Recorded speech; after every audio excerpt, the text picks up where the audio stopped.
आज आइए हम मसीह आनसंग होंग जिन्होंने जीवन का वृक्ष लाया शीर्षक उपदेश के साथ परमेश्वर के वचन का अध्ययन करने के लिए कुछ समय ले। आइए हम उत्पत्ति अध्याय 2 वचन 16 पर जाए। अध्याय 2 आयत 16 कहता है, और यहोवा परमेश्वर ने आदम को यह आज्ञा दी, तू वाटिका के सब वृक्षों का फल बिना खटके खा सकता है, पर भले या बुरे के ज्ञान का जो वृक्ष है उसका फल तू कभी ना खाना, क्योंकि जिस दिन तू उसका फल खाएगा उसी दिन अवश्य मर जाएगा। मानव जाति को परमेश्वर पर विश्वास क्यों करना चाहिए? इस बुनियादी सवाल का जवाब अदन में भले और बुरे के ज्ञान के वृक्ष के द्वारा दिया जा सकता है। जैसा कि आप जानते हैं, अदन की वाटिका में 2 प्रकार के वृक्ष थे। परमेश्वर ने कहा, जब तुम भले और बुरे के ज्ञान के वृक्ष का फल खाओगे तो अवश्य मर जाओगे। उत्पत्ति अध्याय 3 वचन 1 में हम देख सकते हैं कि आदम और हव्वा ने सर्प द्वारा लुभाए जाकर भले और बुरे के ज्ञान के वृक्ष का फल खाया। आइए हम अध्याय 3 आयत 1 पर जाए। यहोवा परमेश्वर ने जितने बनेले पशु बनाए थे उन सब में सर्प धूर्त था। उसने स्त्री से कहा, क्या सच है कि परमेश्वर ने कहा, तुम इस वाटिका के किसी वृक्ष का फल न खाना? स्त्री ने सर्प से कहा, इस वाटिका के वृक्षों के फल हम खा सकते हैं, पर जो वृक्ष वाटिका के बीच में है उसके फल के विषय में परमेश्वर ने कहा है कि ना तो उसको खाना और ना उसको छूना, नहीं तो मर जाओगे। तब सर्प ने स्त्री से कहा, तुम निश्चय न मरोगे, वरन परमेश्वर आप जानता है कि जिस दिन तुम उसका फल खाओगे उसी दिन तुम्हारी आंखें खुल जाएगी और तुम भले और बुरे का ज्ञान पाकर परमेश्वर के तुल्य हो जाओगे। अतः जब स्त्री ने देखा कि उस वृक्ष का फल खाने के लिए अच्छा और देखने में मन भाव और बुद्धि देने के लिए चाहने योग्य भी है, तब उसने उसमें से तोड़कर खाया और अपने पति को भी दिया और उसने भी खाया। परमेश्वर ने यह कहते हुए चेतावनी दी, जिस दिन तुम उसका फल खाओगे उसी दिन अवश्य मर जाओगे। लेकिन हव्वा ने सर्प द्वारा लुभाए जाकर इसे खा लिया और आदम को भी दे दिया। उन्होंने भले और बुरे के ज्ञान के वृक्ष में से खाने का पाप किया। इस वजह से मूल पाप प्रकट हुआ और सारी मानव जाति उस पाप के अधीन थी। इस कारण मानव जाति के लिए सबसे बड़ी समस्या अदन में भले और बुरे के ज्ञान का वृक्ष है। आइए हम देखें कि परमेश्वर कैसे इस समस्या का समाधान करते हैं और कैसे मानव जाति को भले और बुरे के ज्ञान के वृक्ष में से खाने के पाप से मुक्त किया जा सकता है। जब हम उस पाप से मुक्त हो जाएंगे तो हमारा क्या होगा? हम अनंत स्वर्ग में वापस जा सकते हैं, जिसकी तुलना अदन से की गई है। भले और बुरे के ज्ञान के वृक्ष का फल खाने के बाद आदम और हव्वा मर गए। क्या उनके लिए सदा तक जीने का कोई मार्ग नहीं है? क्या अनंत जीवन का कोई मार्ग नहीं है? एक जवाब है जो परमेश्वर ने हमें दिया है। आइए हम अध्याय 3 आयत 22 पर जाए। फिर यहोवा परमेश्वर ने कहा, मनुष्य भले बुरे का ज्ञान पाकर हम में से एक के समान हो गया है, इसलिए अब ऐसा ना हो कि वह हाथ बढ़ाकर जीवन के वृक्ष का फल भी तोड़ के खा ले और क्या रहे? सदा जीवित रहे। दोनों वृक्षों के पास विशेषताएं हैं। यदि हम भले और बुरे के ज्ञान के वृक्ष का फल खाएंगे तो हम मर जाएंगे, और यदि हम जीवन के वृक्ष में से खाए तो हम सदा जीवित रहेंगे। भले ही आदम और हव्वा को मरने के लिए नियुक्त किया गया था क्योंकि उन्होंने निषिद्ध फल खाया था, लेकिन क्या होता यदि वे जीवन के वृक्ष में से खाते? क्या इसका मतलब यह नहीं है कि वे सदा के लिए जीने की अपनी मूल स्थिति को पुनर्स्थापित कर सकते हैं? आइए हम आयत 23 के साथ जारी रखें। इसलिए यहोवा परमेश्वर ने क्या किया? उसको अदन की वाटिका में से निकाल दिया। परमेश्वर ने उन्हें अदन की वाटिका में से क्यों निकाल दिया? क्या इसलिए नहीं क्योंकि उन्होंने पाप किया? परमेश्वर ने उसको निकाल दिया कि वह उस भूमि पर खेती करे जिसमें से वह बनाया गया था। इसलिए आदम को उसने निकाल दिया और जीवन के वृक्ष के मार्ग का पहरा देने के लिए अदन की वाटिका के पूर्व की ओर करूबों को और चारों ओर घूमने वाली ज्वालामय तलवार को भी नियुक्त कर दिया। किसी को भी जीवन के वृक्ष के पास जाने से रोकने के लिए परमेश्वर ने करूबों से मार्ग को बंद कर दिया ताकि कोई भी पापी जीवन के वृक्ष को कभी ना छू सके। ये बातें एक दृष्टांत है जिसका उपयोग परमेश्वर हमें हमारी कहानी समझाने के लिए करते हैं। अदन की वाटिका स्वर्ग के राज्य को दर्शाती है। आदम और हव्वा को अदन से निकाल दिया गया था क्योंकि उन्होंने वर्जित वृक्ष से खाया था। उनके इतिहास के द्वारा परमेश्वर हमें दिखाते हैं कि कैसे हमने स्वर्ग में पाप किया और इस पृथ्वी पर गिराए गए। इसलिए 2000 साल पहले यीशु इस पृथ्वी पर आए और मानव जाति के लिए अदन की वाटिका के महत्वपूर्ण रहस्य को प्रकट किया। आइए हम उनकी शिक्षाओं के माध्यम से उस सत्य को खोजें जो अदन की वाटिका में जीवन के वृक्ष को पुनर्स्थापित करता है। आइए हम यूहन्ना की पुस्तक अध्याय 6:53 पर एक नजर डालें। अध्याय 6 आयत 53 कहता है, यीशु ने उनसे कहा, मैं तुमसे सच सच कहता हूं कि जब तक तुम मनुष्य के पुत्र का मांस न खाओ और उसका लहू न पियो, तुम में क्या नहीं? जीवन नहीं। आइए हम आयत 54 के साथ जारी रखें। जो मेरा मांस खाता और मेरा लहू पीता है, क्या उसी का है? अनंत जीवन उसी का है। यहां अनंत जीवन का जवाब है जिसकी हमें सबसे अधिक आवश्यकता है। केवल जब हम अदन की वाटिका के दृष्टांत में जीवन के वृक्ष में से खाते हैं तो हम सभी अपने खोए हुए स्वर्गीय घर में लौट सकते हैं। तब हम इसे कैसे प्राप्त कर सकते हैं? यूहन्ना अध्याय 6:53 में यीशु ने कहा, जो मेरा मांस खाता और मेरा लहू पीता है उसका क्या है? अनंत जीवन उसी का है।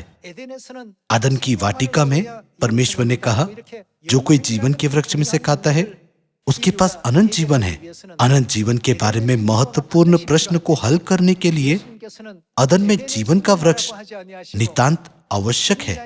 हालांकि यीशु ने अदन के जीवन के वृक्ष का उल्लेख नहीं किया, लेकिन कहा, यदि तुम मेरा मांस और लहू खाओगे और पियोगे तो अनंत जीवन पाओगे। यीशु ने हमें उनका मांस खाने और उनका लहू पीने के लिए कहा। अतः यीशु अदन की वाटिका में किसे दर्शाते हैं? यीशु स्वयं जीवन के वृक्ष को दर्शाते हैं। तब हम यीशु का मांस कैसे खा सकते हैं और यीशु का लहू कैसे पी सकते हैं? परमेश्वर ने दृष्टांतों के माध्यम से जो बातें कही उन सभी की एक वास्तविकता होनी चाहिए। हमारे लिए यीशु का मांस खाने और उनका लहू पीने का तरीका क्या है? दूसरे शब्दों में, यीशु का मांस खाना और उनका लहू पीना अदन में जीवन के वृक्ष में से खाने के समान है। और जीवन के वृक्ष में से खाने से यह संकेत मिलता है कि स्वर्ग का मार्ग जिसे हमने खो दिया था अब हमारे लिए खोल दिया गया है। यह बहुत ही महत्वपूर्ण मामला है। इस प्रकार आइए हम देखें कि यीशु ने हमें इस मामले का उत्तर कैसे दिया। आइए हम मत्ती की पुस्तक अध्याय 26 के साथ जारी रखें। मत्ती अध्याय 26 वचन 17 में लिखा है, अख़मीरी रोटी के पर्व के पहले दिन चेले यीशु के पास आकर पूछने लगे, तू कहाँ चाहता है कि हम तेरे लिए फसह खाने की तैयारी करें? उसने कहा, नगर में अमुक व्यक्ति के पास जाकर उससे कहो, गुरु कहता है कि मेरा समय निकट है, मैं अपने चेलों के साथ तेरे यहाँ पर्व मनाऊंगा। अतः चेलों ने यीशु की आज्ञा मानी और फसह तैयार किया।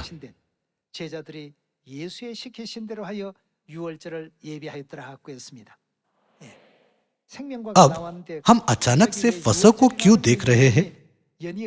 ऐसा इसलिए है क्योंकि फसह के भीतर जीवन के वृक्ष में से खाने की एक विधि होती है।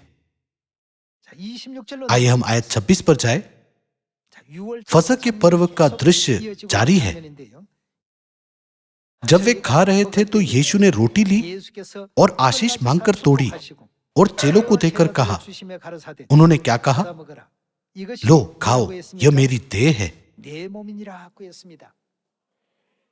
यूहन्ना 6 में यीशु के वचन को स्मरण करने की कोशिश करे, जो कोई यीशु का मांस खाता है और उनका लहू पीता है, उसके पास क्या होगा? उसके पास अनंत जीवन होगा। फसह की रात को यीशु ने अपने चेलों को फसह की रोटी का अर्थ समझाया। लो, खाओ, यह क्या है? मेरी देह है। और उन्होंने फसह की रोटी तोड़ी और उन्हें दी। आयत 27 कहती है, फिर उसने कटोरा लेकर, यहां कटोरे में फसह का दाखमधु है। उन्होंने फसह के दाखमधु का कटोरा लेकर धन्यवाद किया और उन्हें देकर कहा, तुम सब इसमें से पियो, क्योंकि यह वाचा का मेरा वह लहू है जो बहुतों के लिए पापों की क्षमा के निमित्त बहाया जाता है। यीशु ने स्वयं फसह की रोटी का अर्थ अपने मांस के रूप में और फसह के दाखमधु को अपने लहू के रूप में प्रकट किया। इसलिए जो कोई फसह की रोटी खाता है और फसह का दाखमधु पीता है, उसके पास क्या होगा? चूंकि फसह की रोटी और दाखमधु यीशु का मांस और लहू है, इसलिए जो कोई इसे खाता और पीता है, उसके पास अनंत जीवन है। क्या उनकी बात का यह मतलब नहीं था? दूसरे शब्दों में, यह अदन की वाटिका में जीवन के वृक्ष में से खाने के समान है। यह सबसे बड़ा सवाल जो सभी मानव जाति के पास था। 2000 साल पहले यीशु के पृथ्वी पर आने पर हल हो गया था। परमेश्वर ने हमारे लिए जीवन के वृक्ष के पास जाने का मार्ग खोला। परमेश्वर ने किस सत्य के द्वारा वो मार्ग खोला? उन्होंने नई वाचा के फसह के सत्य के द्वारा वो मार्ग खोला, और जो कोई इस सत्य में आता है, उसे जीवन के वृक्ष के पास जाने की अनुमति दी। परमेश्वर उन्हें क्या खाने की अनुमति देते हैं? जीवन का वृक्ष। परमेश्वर ने 2000 साल पहले इस सत्य को पृथ्वी पर स्थापित किया और इसे नई वाचा और प्रतिज्ञा के रूप में नियुक्त किया। आइए हम लूका अध्याय 22 आयत 7 देखें। लूका अध्याय 22 आयत 7 में कहा गया है, तब अख़मीरी रोटी के पर्व का दिन आया, जिसमें फसह का मेमना बलि करना आवश्यक था। यीशु ने पतरस और यूहन्ना को यह कहकर भेजा, जाकर हमारे खाने के लिए फसह तैयार करो। आइए हम आयत 14 पढ़े। जब घड़ी आ पहुंची तो वो प्रेरितों के साथ भोजन करने बैठा और उसने उनसे कहा, मुझे बड़ी लालसा थी कि दुख भोगने से पहले ये फसह तुम्हारे साथ खाऊं। आइए हम आयत 19 पर जाएं। फिर उसने रोटी ली और धन्यवाद करके तोड़ी और उनको यह कहते हुए दी, यह मेरी देह है जो तुम्हारे लिए दी जाती है, मेरे स्मरण के लिए यही किया करो। इसी रीति से उसने भोजन के बाद कटोरा भी यह कहते हुए दिया, यह कटोरा मेरे उस लहू में जो तुम्हारे लिए बहाया जाता है। किस प्रकार की वाचा है? नई वाचा है। नई वाचा का फसह यीशु के मांस और लहू के साथ स्थापित किया गया है। क्या उनके लहू से बनी वाचा नई वाचा नहीं है? नई वाचा फसह के द्वारा परमेश्वर ने सभी मानव जाति के लिए अदन की वाटिका में जीवन के वृक्ष में से खाने का मार्ग खोला, जिसे सबसे बड़ी समस्या माना जाता है। नई वाचा फसह का सत्य वास्तव में सभी मानव जाति के लिए सबसे बड़ा समाचार है। मनुष्यों को पाप और मृत्यु के दर्द को झेलने के लिए नियुक्त किया गया था, लेकिन परमेश्वर स्वयं इस पृथ्वी पर शरीर धारण करके आए और हमें जीवन के वृक्ष में से खाने की अनुमति दी। इससे बड़ी खुशी हमें और क्या हो सकती है? लेकिन जब उद्धार का यह कार्य किया जा रहा था, तब शैतान बस खड़ा नहीं था। फसह को मिटाने के लिए विवाद हुए थे। पहला पास्कल विवाद 155 ईस्वी सन में उत्पन्न हुआ। 197 ईस्वी सन के आसपास दूसरा विवाद छिड़ गया। प्रत्येक पक्ष दूसरे विवाद में भी एक दूसरे को मना नहीं सका, इसलिए फसह मनाया गया और तब तक जारी रहा। फिर भी 325 ईस्वी के आसपास आज के तुर्कीय प्रांत में निकिया में एक धार्मिक परिषद आयोजित की गई थी। निकिया की परिषद में निसान महीने के 14वें दिन मनाया जाने वाला फसह पूरी तरह से मिटा दिया गया था। तब से फसह का सत्य गायब हो गया था और सभी लोग इसे भूल गए थे। भले ही परमेश्वर ने मानव जाति को सबसे बड़ा उपहार दिया है, लेकिन वे इस उपहार को नहीं जानते। शैतान की बाधाओं के कारण इस पृथ्वी पर फसह का पर्व गायब हो गया और मानव जाति के लिए स्वर्ग लौटने का मार्ग बंद हो गया। ऐसा इसलिए है क्योंकि हम अनंत जीवन की प्रतिज्ञा प्राप्त किए बिना स्वर्ग में प्रवेश नहीं कर सकते। इसका कारण यह है कि प्रकाशित वाक्य 21 अध्याय वचन 4 में लिखा है कि परमेश्वर के राज्य में कोई मृत्यु नहीं होगी। क्योंकि इस दुनिया में कोई और मृत्यु नहीं है, इसलिए हम अपने पापों के साथ स्वर्ग नहीं लौट सकते। इसलिए हमारे पास यह प्रतिज्ञा होनी चाहिए जो परमेश्वर ने हमें दी है, जो नई वाचा का फसह है। हालांकि शैतान की बाधाओं के कारण आखिरकार 325 ईस्वी से इस पृथ्वी पर फसह मनाने वाले लोग मौजूद नहीं थे। यह वह समय था जब इस पृथ्वी के सभी लोगों पर अंधेरा छा गया था। लेकिन इस अंधेरी दुनिया में परमेश्वर अचानक सत्य के प्रकाश की एक लकीर के रूप में आए। ऐसा इसलिए है क्योंकि केवल परमेश्वर ही मानव जाति को जीवन के वृक्ष का मार्ग प्रदान कर सकते हैं। इसलिए 325 ईस्वी से लगभग 1600 वर्षों के लिए फसह का पर्व इस पृथ्वी पर नहीं मनाया गया था। क्या आपने पिछले वर्ष फसह का पर्व नहीं मनाया जो गायब हुआ था 2 साल पहले के बारे में? क्या इसका क्या मतलब है कि हम फसह मनाते हैं? कौन आए हैं? यदि परमेश्वर नहीं आते तो अनंत जीवन का मार्ग फसह कभी नहीं खोला जा सकता था। आइए हम इब्रानियों के अध्याय 9 पर एक नजर डालें। इब्रानियों अध्याय 9 आयत 27 कहता है, और जैसे मनुष्यों के लिए एक बार मरना और उसके बाद न्याय का होना नियुक्त है, वैसे ही मसीह भी बहुतों के पापों को उठा लेने के लिए एक बार बलिदान हुआ। और जो लोग उसकी बाट जोहते हैं उनके उद्धार के लिए कौन सी बार? दूसरी बार बिना पाप उठाए हुए दिखाई देगा। वह दूसरी बार दिखाई देगा का अर्थ है कि वह इस पृथ्वी पर देह धारण करके आएंगे, है ना? अपने पहले आगमन पर वह बैतलहम में शरीर में दिखाई दिए थे। दूसरी बार के बारे में क्या? क्या इसका मतलब यह नहीं है कि वह पूर्व में एक दूर देश में देह धारण करके दूसरी बार दिखाई देंगे? उनके दूसरे आगमन पर उनके आने का उद्देश्य स्पष्ट है। अपने पहले आगमन पर वह कई लोगों के पापों को उठाने आए थे और अपने दूसरे आगमन पर उनके दूसरे आगमन का उद्देश्य क्या है? परमेश्वर कहते हैं कि वह उद्धार देने के लिए आएंगे। तब मानव जाति के लिए जो अदन में निषिद्ध फल खाने के कारण मरने के लिए नियुक्त थी, अपने पापों से बचने के लिए अदन में क्या खाने की आवश्यकता है? जीवन का वृक्ष। चूंकि उनके दूसरा आगमन का उद्देश्य मानव जाति को उद्धार देना है, तो क्या उन्हें अदन की वाटिका में से जीवन का वृक्ष नहीं लाना चाहिए? जो जीवन के वृक्ष के साथ प्रकट होते हैं वह दूसरी बार आने वाले मसीह है, जिनके बारे में भविष्यवक्ताओं ने गवाही दी है।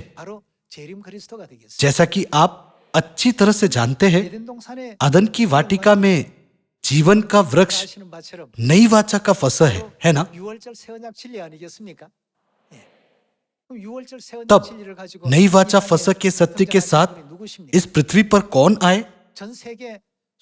दुनिया भर में कई धर्मशास्त्री, पादरी और चर्च है और ऐसे कई विश्वासी हैं जो परमेश्वर पर विश्वास करने का दावा करते हैं, लेकिन उनमें से किसी ने भी हमें कभी यह नहीं सिखाया फसह के द्वारा अनंत जीवन और उद्धार प्राप्त करो। ऐसा क्यों है? ऐसा इसलिए है क्योंकि वे परमेश्वर नहीं हैं। ऐसा इसलिए है क्योंकि केवल परमेश्वर जो दूसरी बार प्रकट होते हैं इस भूमिका को पूरा कर सकते हैं और केवल उनके आने पर ही उद्धार का द्वार खोला जा सकता है। दूसरे शब्दों में, केवल दूसरी बार आने वाले मसीह हमें अदन में भले और बुरे के ज्ञान के वृक्ष से खाने के पाप से पूरी तरह से मुक्त कर सकते हैं और खोए हुए स्वर्ग लोक को पुनर्स्थापित कर सकते हैं। फिर किसने अपनी संतानों को नई वाचा के फसह के बारे में जागृत किया और हमें जीवन के वृक्ष में से खाने की अनुमति दी? वह मसीह आनसांगहोंग है। तब हमें नबियों की भविष्यवाणियों और मसीह आनसांगहोंग के बारे में बाइबल पर ध्यान केंद्रित करने की आवश्यकता है। दाऊद के सिंहासन की भविष्यवाणी के अनुसार यीशु अपने पहले आगमन पर 3 साल की सुसमाचार की सेवकाई के बाद स्वर्ग चले गए। अपने दूसरे आगमन पर भी उन्हें अपने 37 साल के सुसमाचार के कार्य को पूरा करने के बाद स्वर्ग जाना चाहिए। इसलिए स्वर्ग जाने से पहले जब साप्ताहिक धर्म पत्रिका नामक समाचार पत्र में एक पत्रकार ने पिता का साक्षात्कार लिया तो पिता ने कहा, दूसरी बार आने वाले मसीह को दाऊद के सिंहासन की 37 साल की सुसमाचार सेवा को पूरा करने के बाद मरना चाहिए।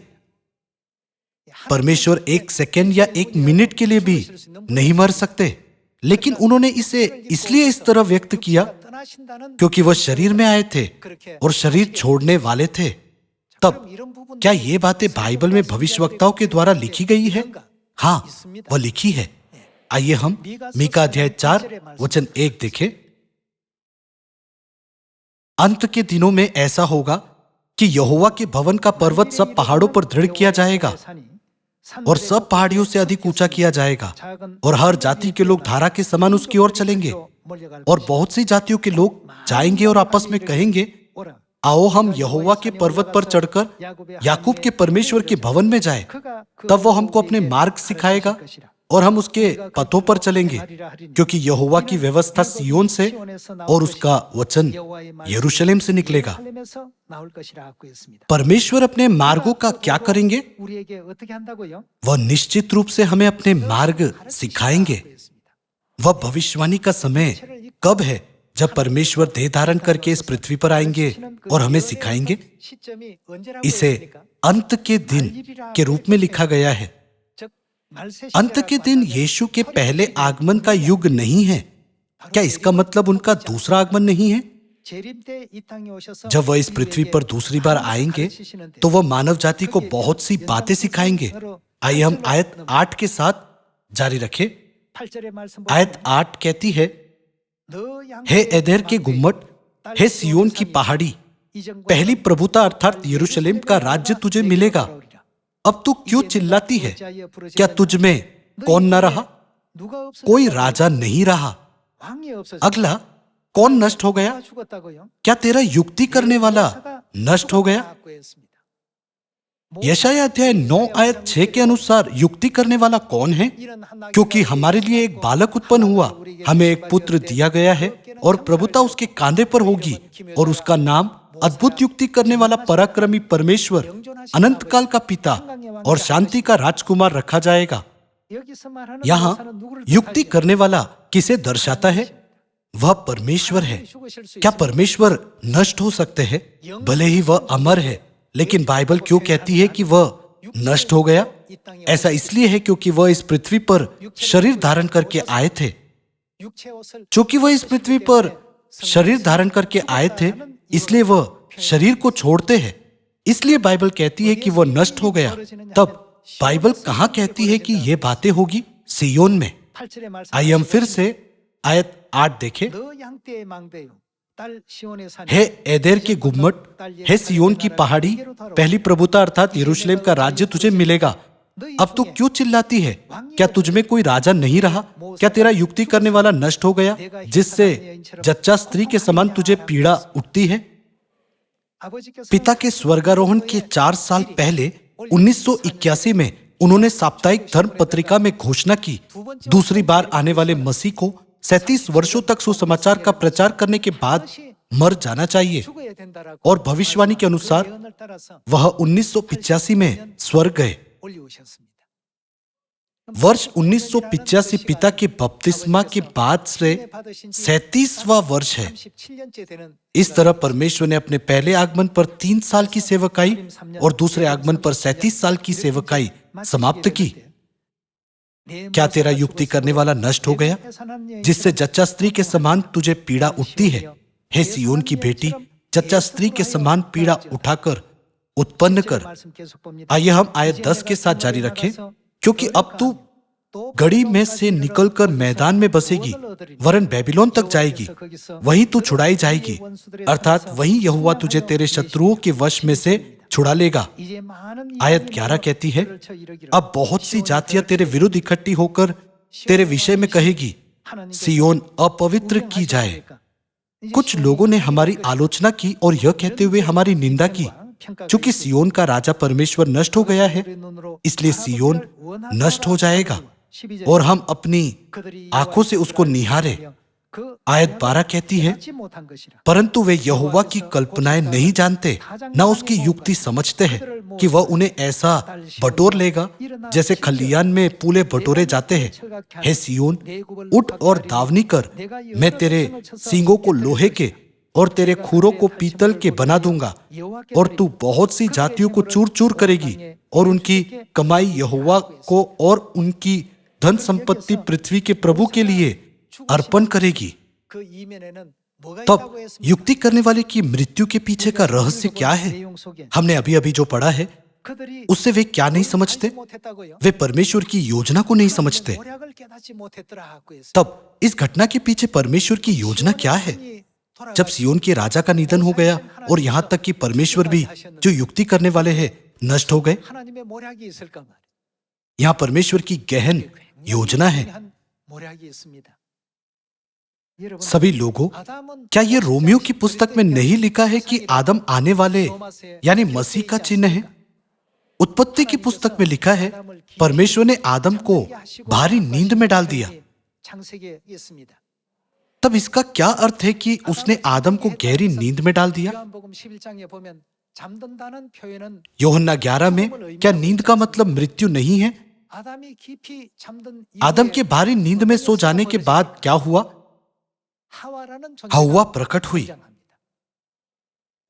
हव्वा के प्रकट होने के द्वारा मानव जाति को जीवन का मार्ग प्रदान किया गया।